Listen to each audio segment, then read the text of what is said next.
My name is Daniel Lowing. I am the brewer and co-owner of Seulement microbrewery here in Quebec City.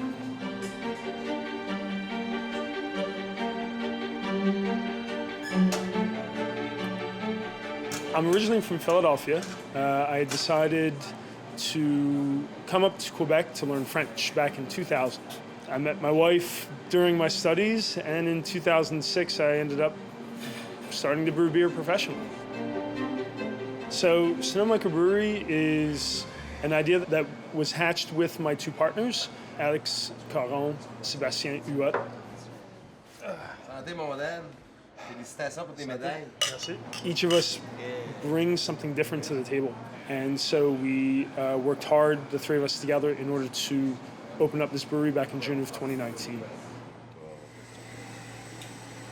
When I make a recipe, we have four main ingredients. You have water, you have malt, you have hops, and you have yeast. Each ingredient can change. The water that I use changes on a daily basis. The hops, it's the same thing. The hops, they change from year to year, and the way that they're stored will also change the way that they can be used. The grain that we use, well, it comes from a farm. So each year, the grain changes. There's always slight differences. And then we get to the yeast. Yeast is a living organism. So the yeast can change even from one batch to another depending on the nutrients that are in each beer, depending on the oxygen levels that you inject into it. There's so many different factors that come in. As a brewer, that is the biggest challenge, is having the same flavor every single batch, brew after brew, week after week, year after year, using ingredients that change on a regular basis.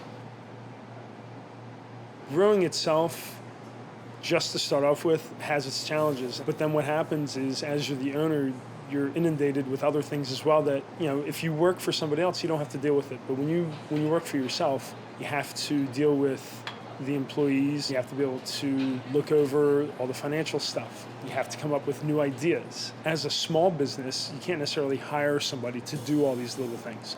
So it's stuff that you have to take time out of your brewing schedule, canning schedule, kegging schedule, whatever you're doing, in order to look at all those things as well. And then there's the family. You got to think about your family. You got to spend time with your family. You can't just be working all the time.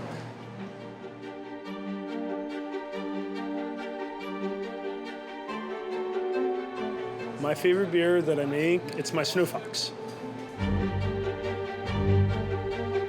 My Snow Fox is an American amber lager that I've been wanting to make for years. And the reason why is in Philadelphia, we have a beer that's very popular called Yuengling Lager.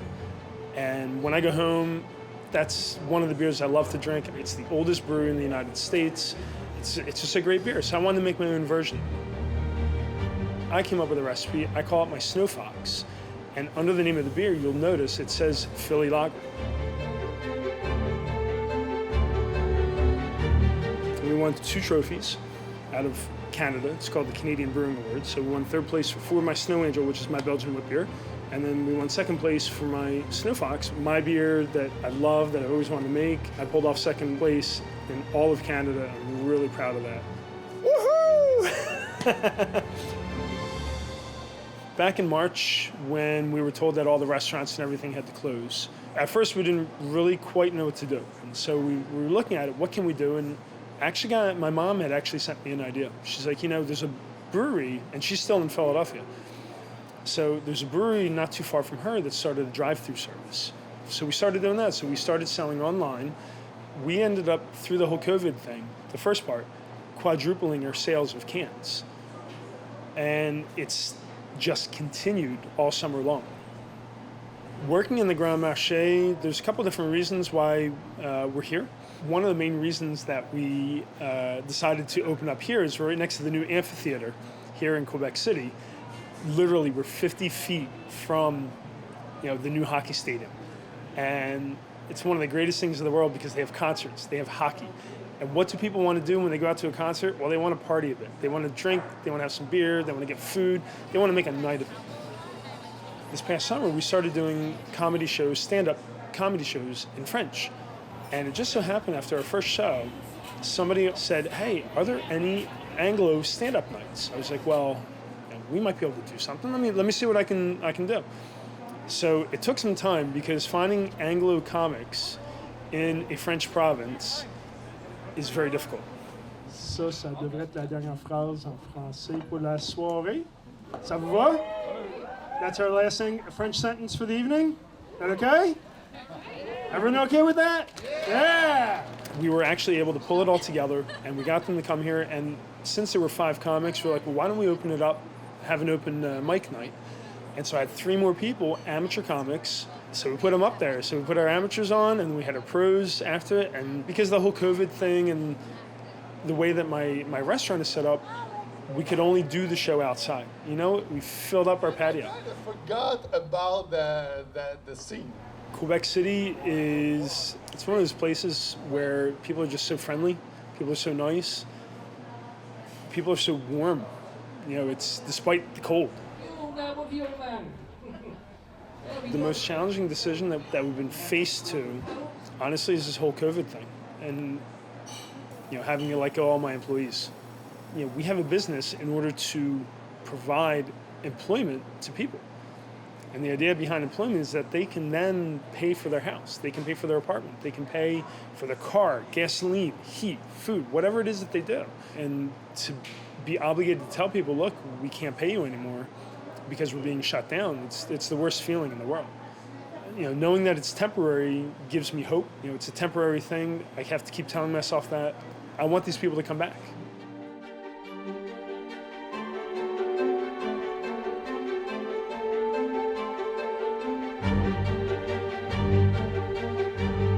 To become a brewer, honestly, it's a physical job. You have to be able to lift bags of malt that are 25 kilos, 55 pounds. Kegs are usually about 150 pounds each. You're going to be on your feet 8, 9, 10 hours a day.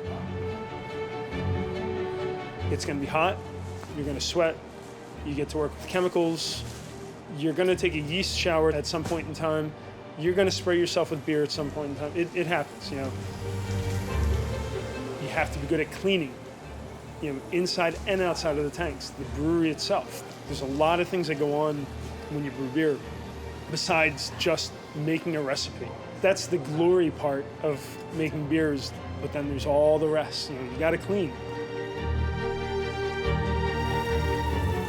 You have the whole science. You have to calculate your bitterness. You have to calculate your density. You have to calculate the alcohol percentage, color. You have to look at the minerals that are in the water. There's a whole bunch of factors that come into play. But then there's also the artistic side where you're just like looking at it, you're like, okay, well, I want it to be this color and this kind of flavor. And in order to blend the two together, you have to know the ingredients. Beer for me it's a passion of mine. You know, it's not about drinking and getting drunk. It's about the different flavors, the balance you can make between the malt and the hops and the yeast and the water. I can't draw. You know, I can't paint. I can't make a sculpture. I can make beer though. Water is the canvas, and the beer is the painting. It's the final product. You take the hops, you take the malt, and you can just blend it all together, and that's my art.